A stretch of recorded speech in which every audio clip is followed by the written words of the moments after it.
단검으로 찌르지만 칼날이 거의 닿지도 않는다. 더 무거운 무기가 필요하다는 걸 깨닫고 그는 관리자의 손을 이용해 쇠사슬을 낚아채 보스에게 단단히 감은 뒤 여기저기 내리쳐댄다. 바로 그때 진철이 눈앞에 난장판을 응시하며 나타난다. 그는 차이에게 밖에서 강한 마력이 느껴져서 왔다고 말하지만 지금 상황을 보니 자신의 도움이 필요 없어 보인다. 감찰부장까지 진우의 힘을 알아보는 모습을 보고 차이는 그가 대단한 인물이라고 생각하기 시작한다. 그녀는 진철에게 진우가 누구인지 묻는다. 진철은 어깨를 으쓱하며 그런 사람은 전혀 모른다고 말한다. 그때 진우는 부상당한 두목에게 경호원들이 죽은 순간부터 그의 운명은 이미 정해졌다고 말한다. 하지만 두목은 그렇게 죽기를 거부하자 진우는 자신의 전 경호원들을 불러 즉시 일을 마무리 짓게 한다. 두목을 제압한 후 진우는 레벨업을 하고 두목의 영혼을 뽑아낸다. 이름을 지을 수 있다는 것을 알지만 두목의 이름이 기억나지 않아서 그에게 풍이라는 이름을 지어준다. 알고 보니 풍은 엘리트 기사 계급이었다. 진우는 그 계급을 본 적이 없지만 심각한 무언가임을 알고 있다. 그는 또한 고블린 처치가 큰 승리라고 생각했습니다. 그때 진철이 나섭니다. 진우는 지금까지 그를 눈치채지 못했습니다. 영혼 추출에 너무 집중했거든요. 다른 사냥꾼들이 다가와서 대체 무슨 일이 있었냐고 묻습니다. 하지만 그가 말하기도 전에 진철의 팀이 끼어들어 진우가 현재 협회의 최고 기밀이라고 말합니다. 그는 모든 사람들에게 일어난 일에 대해 함구하라고 말하며 진우가 그들을 보호하기 위해서만 S급 능력을 보여주었다고 알립니다. 진철과 그의 사람들은 진우를 데리고 갑니다. 하지만 떠나기 전에 기훈과 그의 부하들이 나서서 그에게 직접 감사를 표합니다. 진우는 고개를 끄덕이고 다시 치료사를 쳐다보며 메시지가 전달되었는지 확인한다. 나중에 최 씨는 모든 일에 대한 보고를 받고 이제 진우가 얼마나 비현실적인지 깨닫는다. 그의 엄청난 기술들을 보고 믿을 수 없다는 표정을 짓는다. 그는 기훈에게 자신과 진우 중 누가 더 강한지 묻는다. 기훈은 보통 레이드는 각자 역할을 하는 전체 분대가 필요하다고 말한다. 하지만 진우는 그런 상식을 모두 깨뜨린다고 한다. 그러고는 최 씨에게 가장 어려운 S급 던전을 혼자서 클리어할 수 있을 것 같냐고 묻는다. 최 씨는 주저하지 않는다. 그는 아니라고 말한다. 아니라고 한다. 그의 머릿속에서 최고의 사냥꾼이라는 칭호는 더 이상 아무 의미가 없었다. 한편 진우는 유와 만나 길드 마스터 상황이 어떻게 되었는지 묻는다. 유는 그에게 상황을 설명한다. 그러자 장면은 사냥꾼 협회로 바뀐다. 유명 배우 이민선이 사냥꾼으로 각성하자 언론이 그곳을 둘러싼다. 민선은 그곳에 서서 모든 관심을 받으며 자신이 주인공인 것처럼 느낀다. 장면은 윤호와 최가 사냥꾼 협회에 도착하는 모습으로 바뀐다. 이민선을 영입하려 온 것으로 생각하는 언론에 둘러싸인다. 윤호는 몹시 혼란스러워하며 머리를 흔든다. 그 말 하기 전에 그가 여기 있는 이유가 아니라고 말했어요.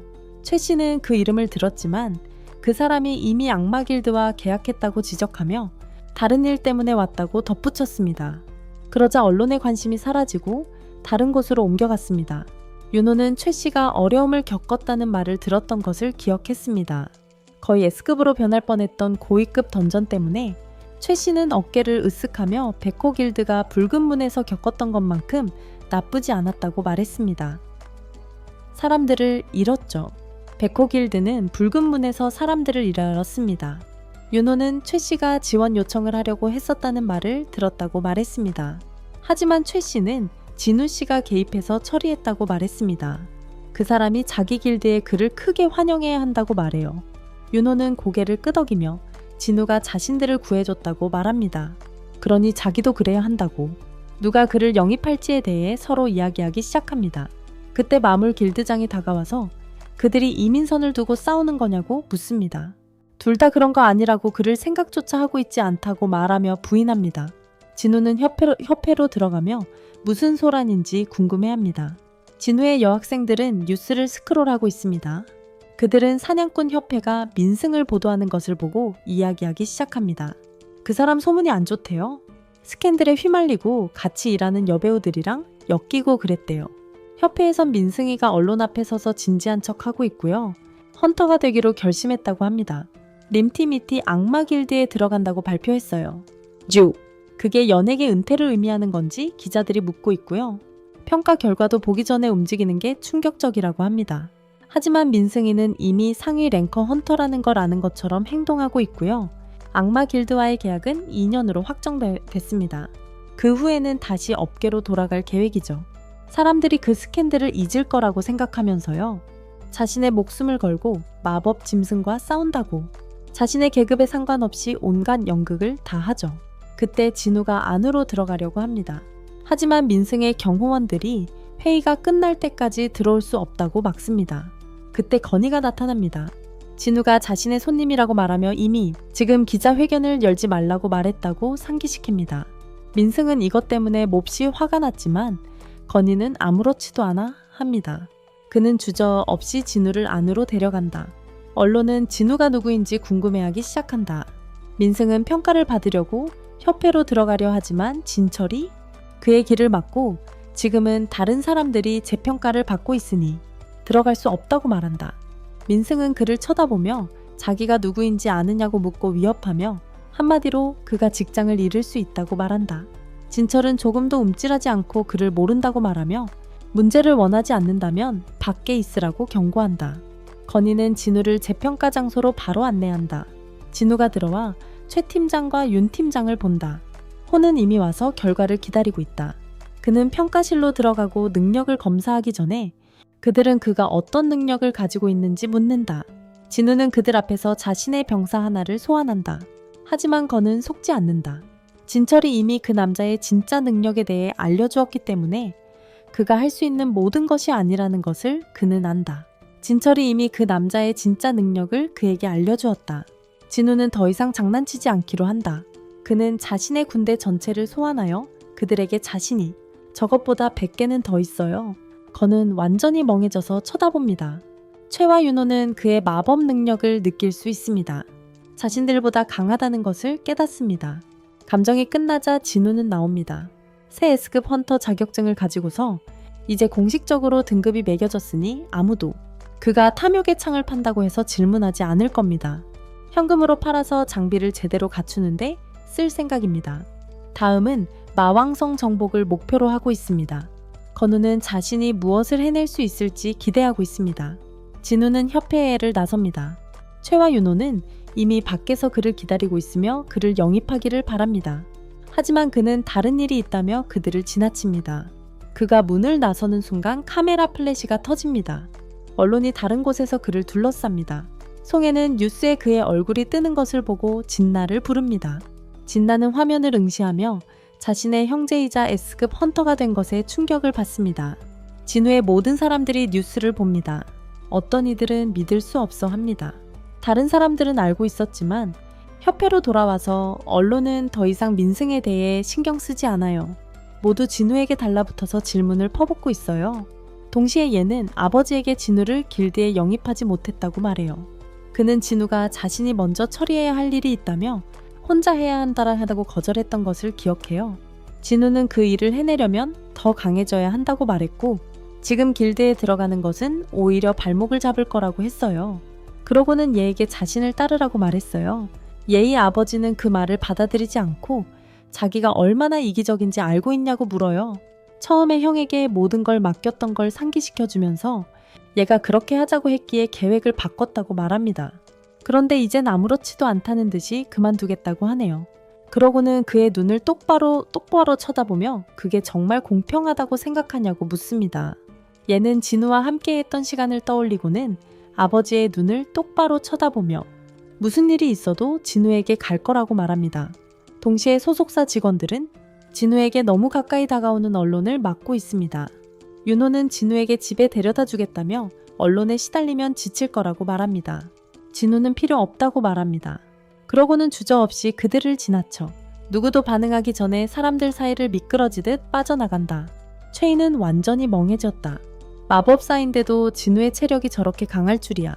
윤호는 그의 움직임을 따라가려 하지만 그를 놓쳤다는 것을 깨닫는다. 그는 마지막으로 만났을 때보다 진우가 더 강해진 게 아닌가 의아해하기 시작한다. 진우는 자신의 생각에 잠긴다. 이제 필요한 건 적절한 장비뿐이다. 다음 장면은 그가 경매장에 있는 모습이다. 그는 직원에게 다가가 자신에게 필요한 것은 화염 공격으로부터 자신을 보호할 무언가라고 말한다. 직원이 용도를 묻자 진우는 던전 안의 열기를 해결하기 위해서라고 말합니다.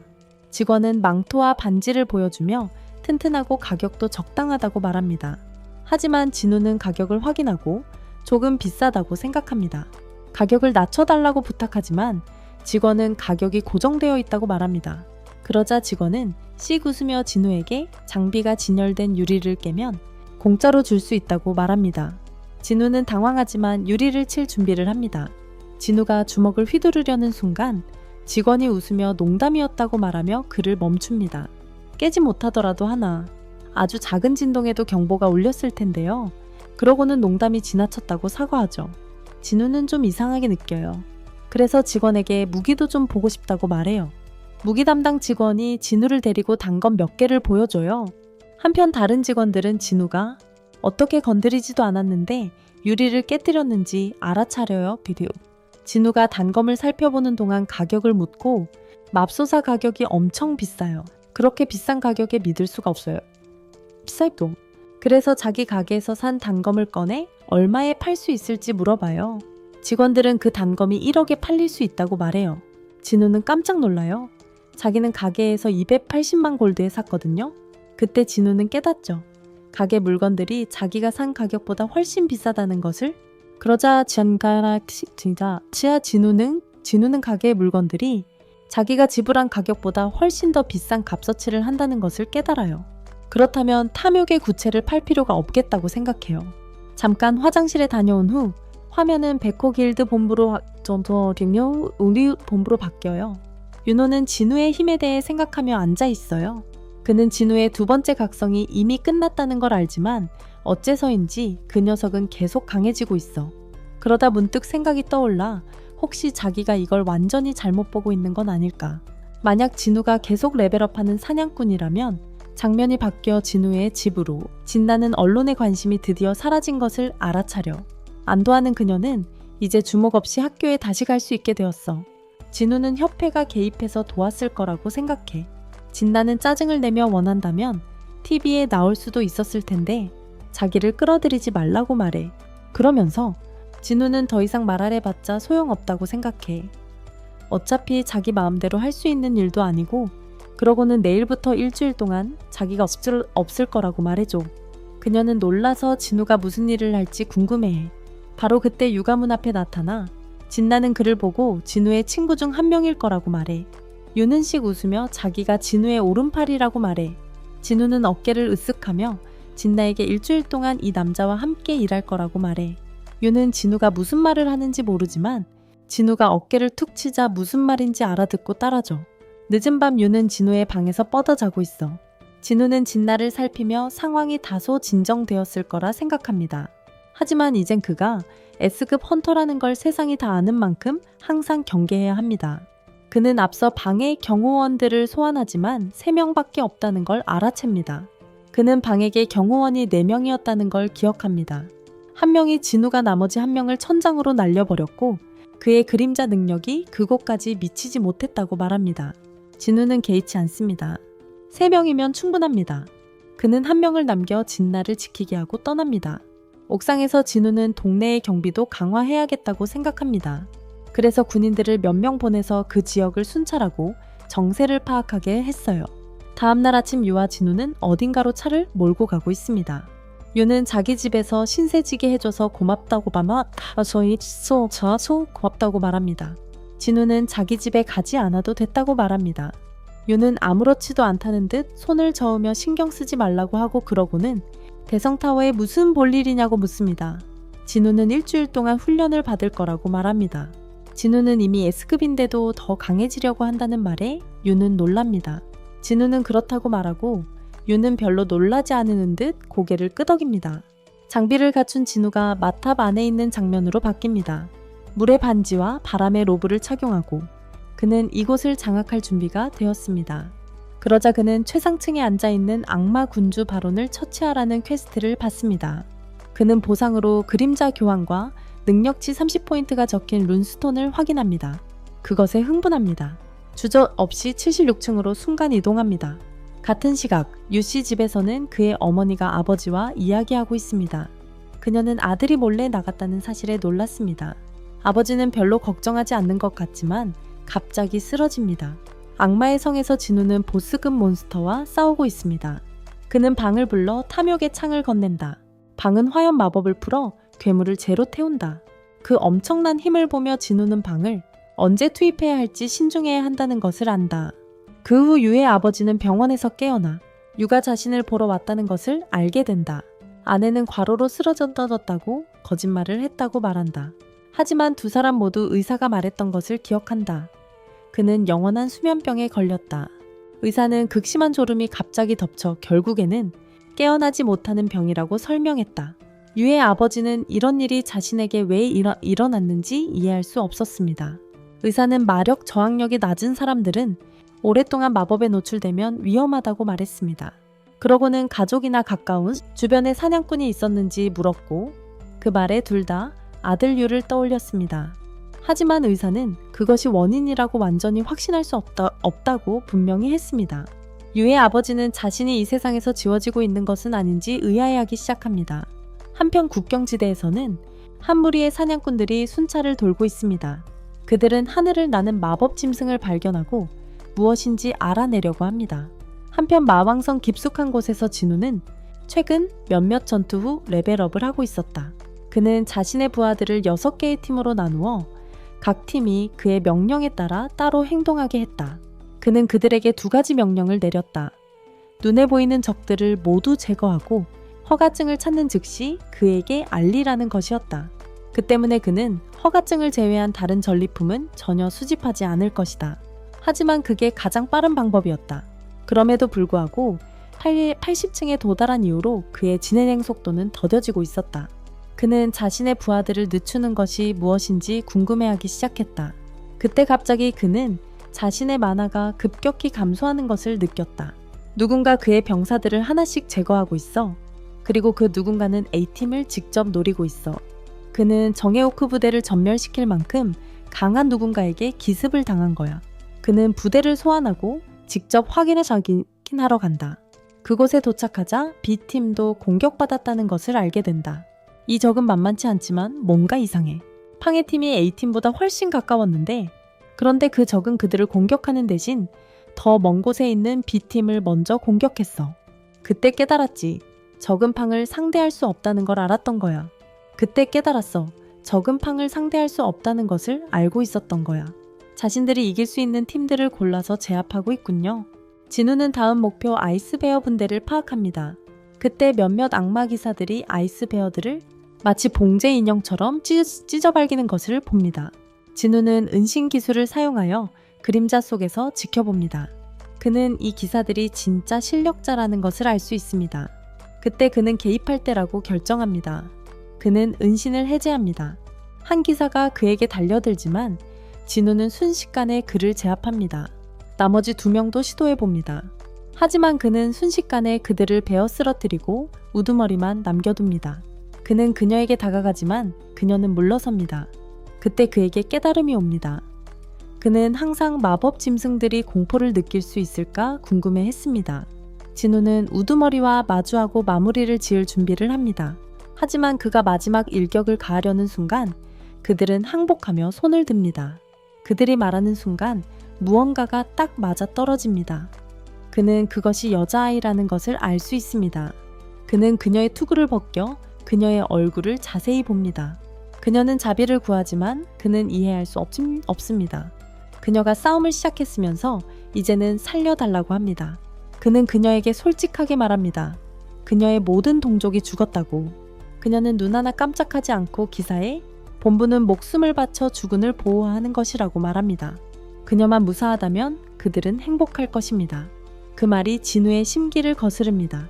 그녀는 이기적으로 들리지만 그는 시간을 낭비하며 논쟁하지 않습니다. 그는 돌아서서 떠나려 하지만 그의 등이 그녀에게 보이는 순간 그녀는 움직입니다. 진우가 무엇이든 할 수 있다면 방은 그녀를 즉시 제압합니다.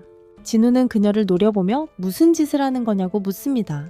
그녀는 연기를 그만두고 목숨을 구걸하며 그가 원하는 것은 무엇이든 하겠다고 말합니다. 그는 그녀에게 입장 허가증을 가져오라고 말합니다. 자기 가족이 가지고 있다고 하네요. 그리고 자기를 살려준다면 그걸 구해줄 수 있다고 합니다. 뿐만 아니라 위층에 있는 허가증이 다 어디 있는지 알고 있다고 해요. 자기와 자기 가족의 안전을 보장해 준다면 바로 데려다 줄 거라고 합니다. 많은 걸 설명해 주네요. 진우는 왜 허가증을 찾을 수 없었는지 궁금해 했었죠. 알고 보니 그녀의 가족이 숨겨왔던 거였어요. 하지만 그녀를 믿을 수 있을까요? 살기등등한 눈빛으로 그녀를 노려봅니다. 그녀는 목숨이 위태롭습니다. 그러자 그는 허가증을 가져오는 조건으로 그녀의 목숨을 살려주겠다고 합니다. 그녀는 안도의 한숨을 쉬며 그에게 감사를 표합니다. 하지만 떠나기 전에 그는 그녀에게 진짜 정체가 무엇인지 묻습니다. 장면은 섬으로 바뀌고 거대한 날벌레가 그곳을 휩쓸고 지나가며 눈앞의 모든 것을 파괴합니다. 마왕성으로 돌아와 소녀는 마침내 자신의 이름이 에셀이라고 밝히고 부족의 장녀라고 말하지만 진우는 그것을 묻는 것이 아니었습니다. 그는 그녀가 시스템에 대해 무언가 알고 있을지도 모른다고 생각했습니다. 얼음요정 부족장 바르카가 그랬던 것처럼 말입니다. 그는 그녀에게 누군가가 죽이라고 속삭이는 목소리를 들은 적이 있는지 묻습니다. 그녀는 고개를 저으며 다른 명령이 있다고 말합니다. 이 공간을 보호하라는 명령입니다. 진우는 언제부터 그랬는지 묻습니다. 그녀는 자신이 여기에 온 이후로 그랬다고 말합니다. 그 이전에는 악마의 세계에 있었습니다. 아무도 어떻게 된 건지 모릅니다. 하지만 어느 날 그들은 모두 이곳에서 깨어났습니다. 진우는 그들이 악마의 세계에서 무엇을 하고 있었는지 생각하기 시작합니다. 하지만 그가 더 캐묻기 전에 에셀에게 변화가 생깁니다. 그녀의 태도가 완전히 바뀌고 목소리는 기계처럼 평평해집니다. 그녀는 로봇 같은 목소리로 전쟁 준비를 하고 있었다고 말하기 시작합니다. 진우는 누구와 싸울 준비를 하고 있는지 더 캐묻습니다.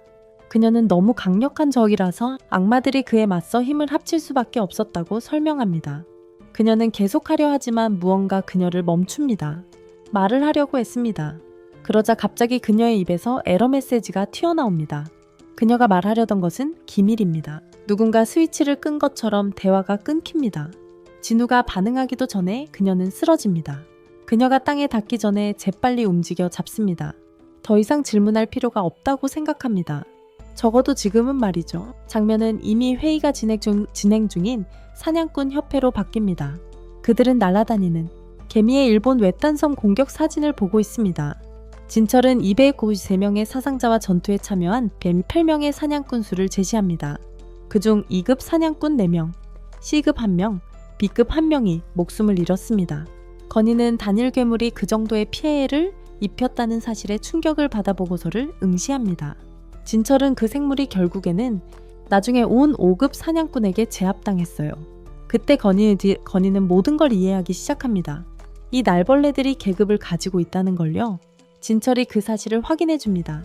괴물을 해부한 결과 조사팀이 발견한 게 바로 그거라고요. 건희는 지도를 봅니다.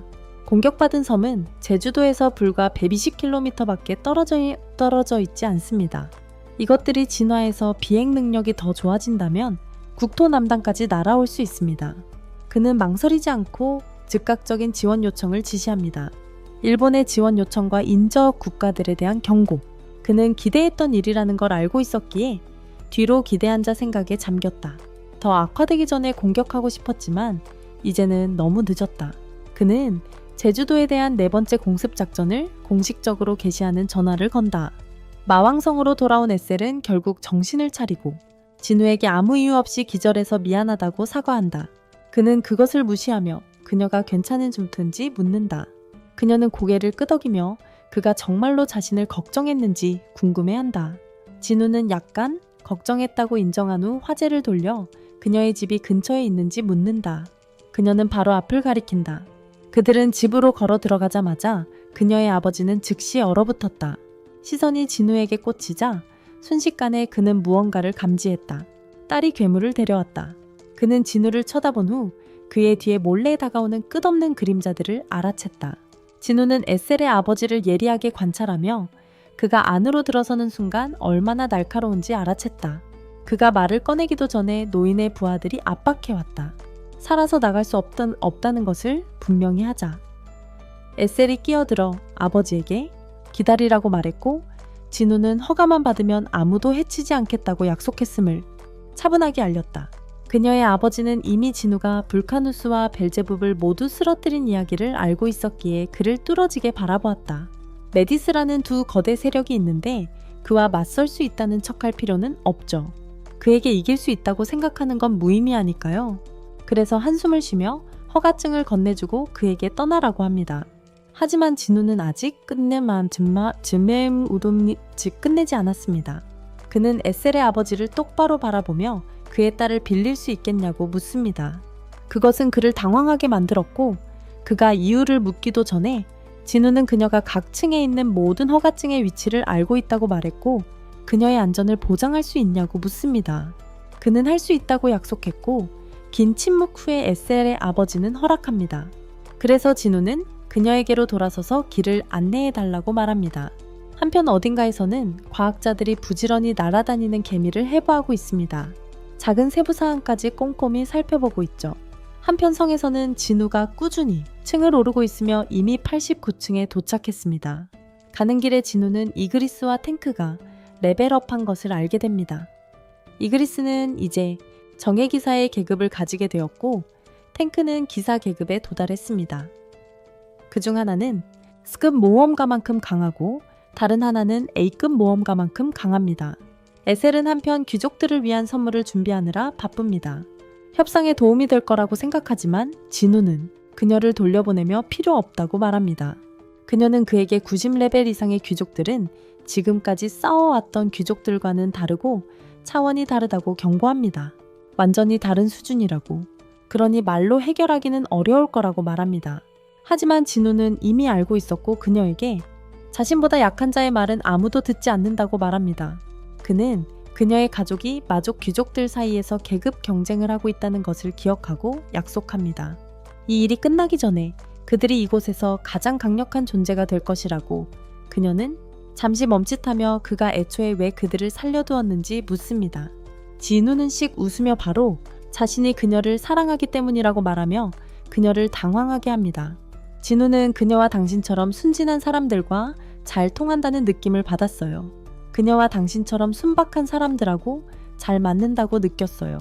그는 그녀를 보며 집으로 돌아갈 시간이라고 말해요. 그는 그녀에게 방금 상황이 매우 힘들어질 거라고 말했던 걸 상기시켜줘요. 그리고 그는 그녀를 위험에 빠뜨리고 싶지 않다고 말해요. 그녀가 떠나기 전에 그는 허가증 위치를 알려달라고 부탁하지만 그녀는 주저해요. 자신이 그에게 그저 짐이 되는 건 아닌지 궁금해하며 그는 고개를 저으며 그렇지 않다고 말하지만 그와 함께 계속 나아가는 것은 안전하지 않다고 말해요. 그녀는 여전히 함께 가고 싶어하며 무슨 일이 일어날지 궁금해해요. 그가 곧 해낼 미친 업적들이죠. 그녀의 결의에 찬 모습을 보니 함께 가는 게 낫겠다고 생각했고 순식간에 90층에 도착했습니다. 진우는 앞으로 나아가며 마치 아무것도 아닌 듯 몬스터들을 베어 넘깁니다. 하지만 그는 에셀의 말이 옳았다는 것을 알고 있습니다. 더 깊이 들어갈수록 몬스터들은 더 강해지고 더욱 밀집해 있습니다. 그럼에도 그는 별 어려움 없이 전진하고 곧 97층에 도착합니다. 한편 사냥꾼 길드에서는 최 과장과 차이가 제주도에 4번째 레이드가 있을 거라는 연락을 받습니다. 최 씨가 자세히 설명해 줍니다. 전국의 모든 S급 사냥꾼들이 소집되었다는 것을요. 차이는 진우도 거기에 있을지 궁금해합니다. 최 씨는 이번에는 일본과 협력한다고 말합니다. 날아다니는 개미들이 일본 쪽에도 영향을 미치기 때문에 일본 측에서도 개입하기로 결정했대요. 차이는 작전 개시 시점을 묻지만 아직 확정된 것은 없습니다. 그래도 최 씨는 곧 있을 거라고 생각합니다. 자세히 설명하자면 일본 최대 길드의 최정계 사냥꾼들이 오늘 우리나라에 도착합니다. 마왕성으로 돌아온 진우는 100층에 도착하자 위에서 와이번이 선언회하는 것을 발견합니다. 그것이 착륙하자 등에는 바렌마왕 자신이 타고 있었습니다. 진우는 그에게서 쏟아지는 압도적인 기운을 느낄 수 있었습니다. 그리고 그는 이 싸움이 쉽지 않을 거라는 것을 알았습니다. 에셀은 마왕을 응시하며 얼굴에 두려움이 가득한 채 얼어붙었습니다. 진우는 바렌을 떨어뜨려야 한다는 것을 깨달았습니다. 먼저 와이번에서 내려야 합니다. 그렇지 않으면 이 싸움은 악몽이 될 것입니다. 와이번은 다시 하늘로 날아오르고 바렌은 시간을 낭비하지 않고 악마들을 소환하여 진우에게 달려들게 합니다. 에셀은 어쩔 줄 몰라 당황하지만 진우는 주저하지 않습니다. 그는 군대를 소환하고 왕의 영역으로 강화된 그들의 힘을 보여줍니다. 전투가 시작되고 그의 군대는 마치 아무것도 아닌 듯 악마들을 쓸어버립니다.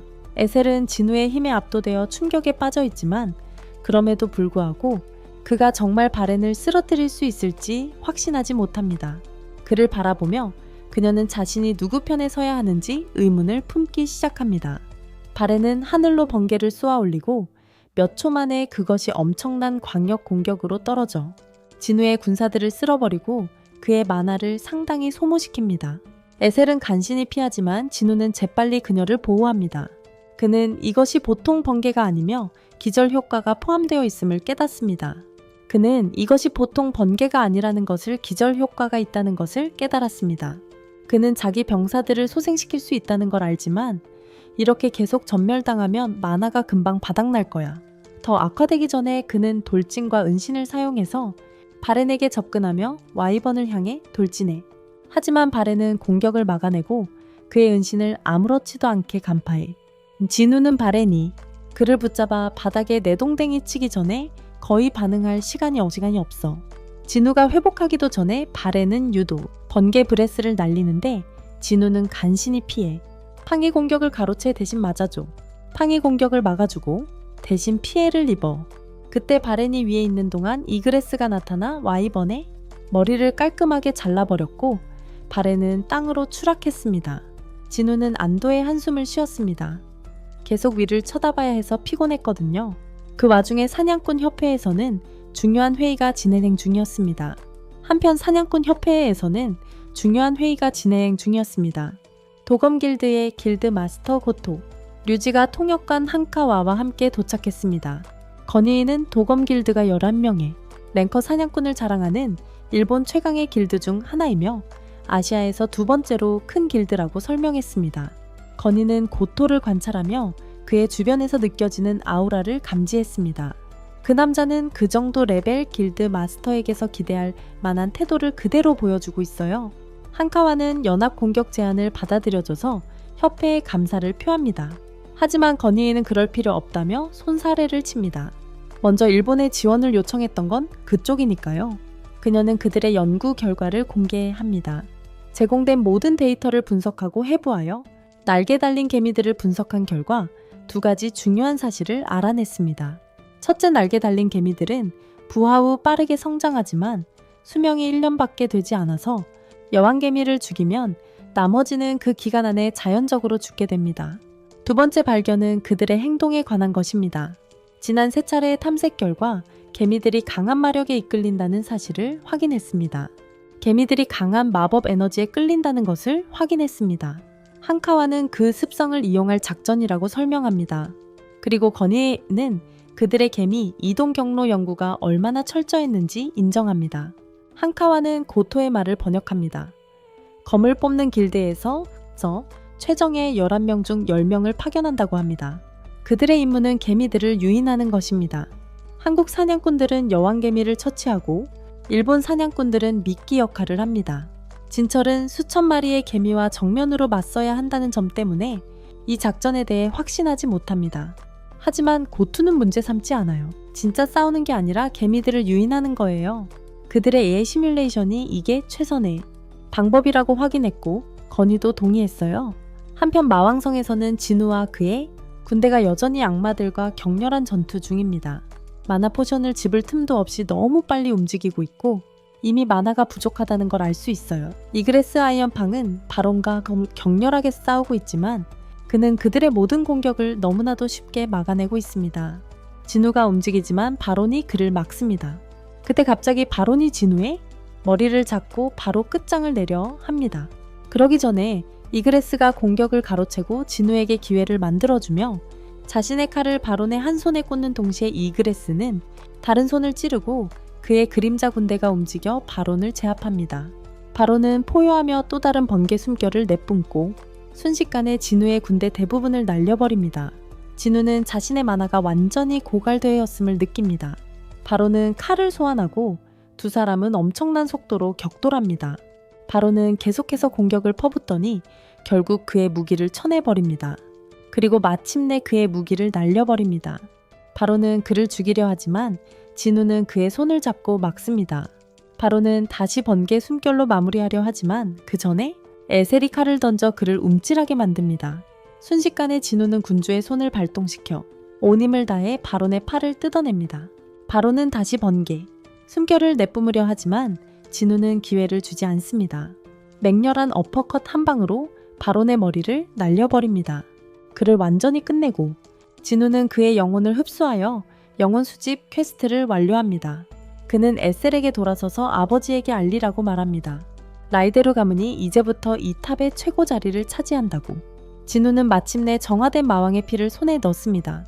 생명의 엘릭서를 만드는 데 필요한 마지막 재료입니다. 시작하기 전에 그는 엘릭서 제작 성공률을 확인합니다. 결과는 플레이어의 지능 수준에 따라 달라집니다. 잠시 망설이다가 그는 계속 진행합니다. 완료되자 그는 생명의 엘릭서 6병을 얻었습니다. 효과를 제대로 보려면 한 병을 한꺼번에 다 마셔야 해. 어머니 병을 고칠 수 있을까 궁금해. 그때 철이용의 시체를 끌고 나타나 진우는 고개를 끄덕이며 용의 그림자를 꺼내 용조차 자신의 이름을 잊었기에 카이저라고 이름 짓기로 해. 애술은 그걸 보고 집으로 금방 갈 수 있겠다고 생각해. 돌아가면 파티를 열자고까지 말해. 하지만 진우는 그녀의 말을 전혀 듣지 않아. 지금은 생명의 묘약을 시험하는 것만이 중요해. 보상으로 받은 룬스톤이 있었던 걸 기억해내. 그는 그것들을 뒤져 돌을 찾은 후 손으로 부숩니다. 그의 몸을 통해 엄청난 에너지가 흘러넘치며 그림자 교환이라는 새로운 능력을 얻습니다. 이제 그는 자신의 그림자 병사 중 하나와 위치를 바꿀 수 있습니다. 하지만 한 가지 조건이 있습니다. 사용 후 3시간 동안 다시 사용할 수 없습니다. 진우는 즉시 그 가능성을 알아챕니다. 그는 이설에게 혼자 집으로 돌아가라고 합니다. 이설은 그가 파티에 가지 않는 거냐고 묻지만 그는 돌아갈 시간이 없습니다. 대신 그는 집 근처 그림자 중 하나와 위치를 바꿉니다. 그리고 곧바로 카이저를 소환하여 나머지 길을 갑니다.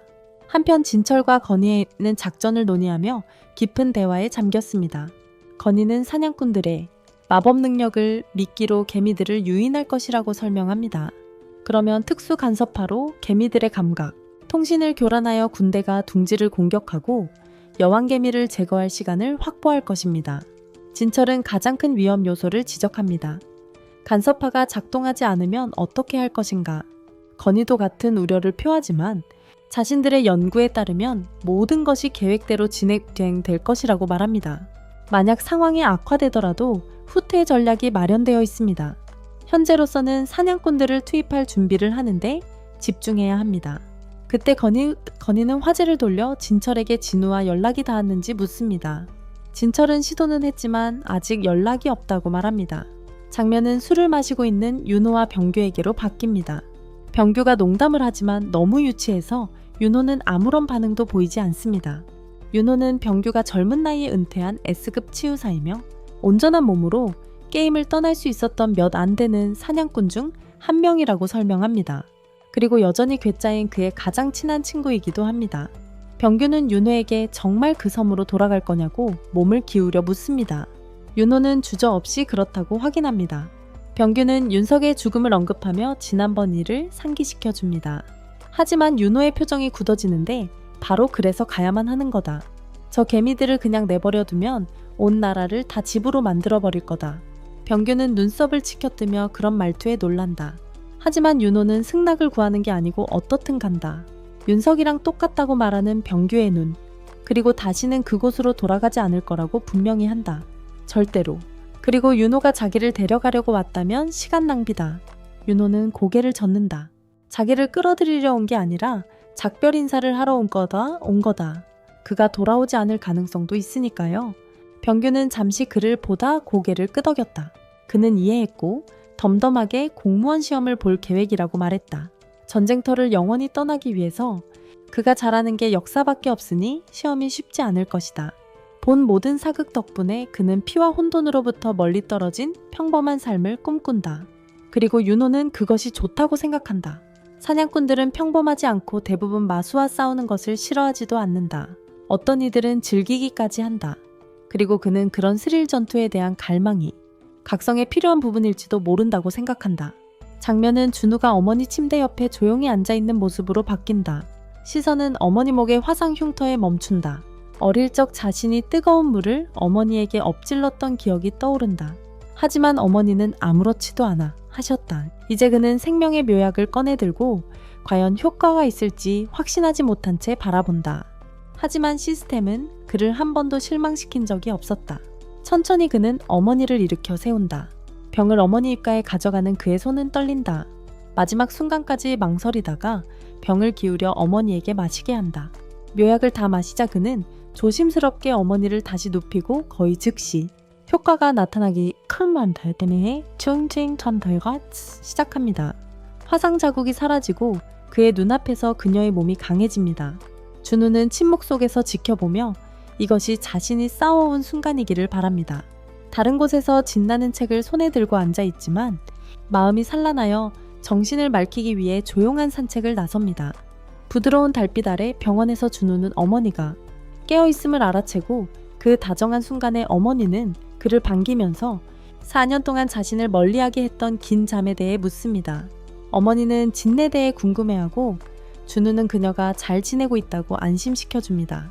그의 약속에 감사하고 그의 성장에 감탄하며 어머니는 또한 자신의 몸에 난 상처를 보고 무리했음을 깨닫습니다. 눈물을 터뜨리지만 견뎌낸 고통에도 불구하고 괜찮다고 고집합니다.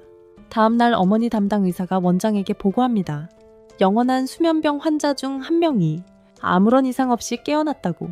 가족들이 즉시 퇴원을 요구하는 가운데 장면은 다시 준우 어머니의 병실로 돌아옵니다. 진나는 회복된 어머니를 보고 감정이 북받쳐 울음을 터뜨립니다.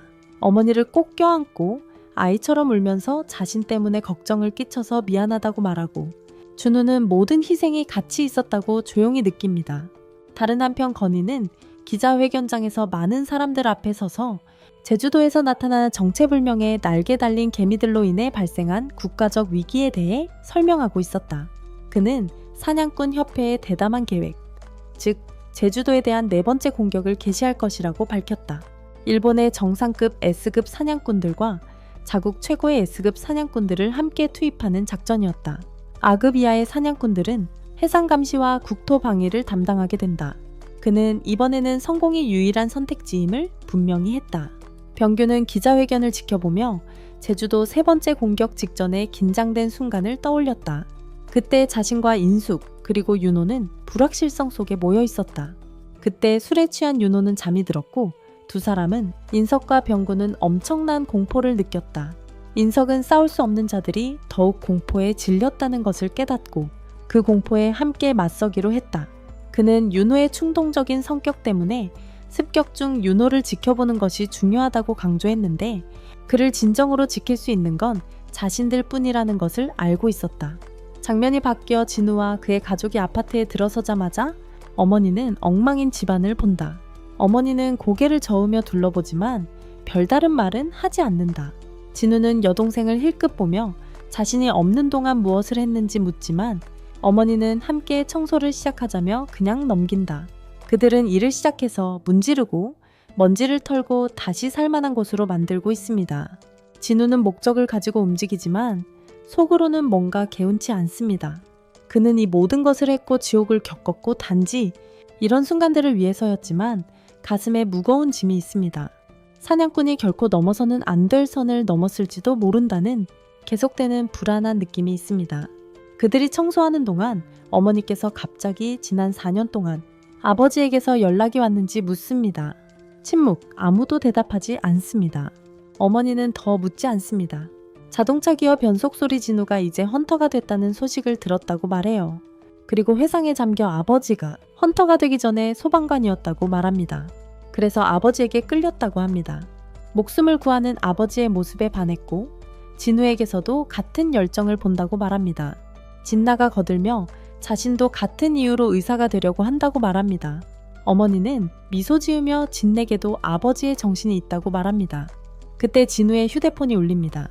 장면은 헌터 협회로 바뀝니다. 건희는 회의에서 나와 깊은 생각에 잠깁니다. 회의 끝나자마자 그가 나타날 줄은 몰랐는데 저기 있네. 알고 보니 미국 출신의 최상위권 헌터 토마스 앤드류에 대한 이야기였고 엄청난 실력을 가진 헌터라는 거야. 진철이는 별로 놀라지 않았어. 시점을 생각해보면 당연한 일이라고 생각했지. 하지만 건희는 납득하지 못했어. 그 정도 권력을 가진 사람이 이유 없이 움직이진 않잖아. 진철이는 토마스가 왜 끼어드는지 궁금해서 했어. 건이는 어쩌면 황 헌터건에 대해 압력을 넣으려는 건지도 모른다고 생각했어. 아니면 직접 확인하려는 걸지도. 그리고 진우 씨랑 아직 연락이 안 되는지 물어봤어. 근데 진철 씨가 이미 연락했다고 오고 있다고 하더라고요. 그때 진우는 협회에 도착합니다. 제주도 작전까지 4일 남았다는 브리핑을 받습니다. 건이는 진우에게 참여할 건지 참여할 건지 묻습니다. 진우는 망설입니다. 레벨업하기에 완벽한 기회입니다. 제주도는 경험치에 보거나 다름없죠. 하지만 속으로는 이미 목표를 달성했습니다. 더 이상 싸울 이유가 없습니다. 거절하려던 참입니다.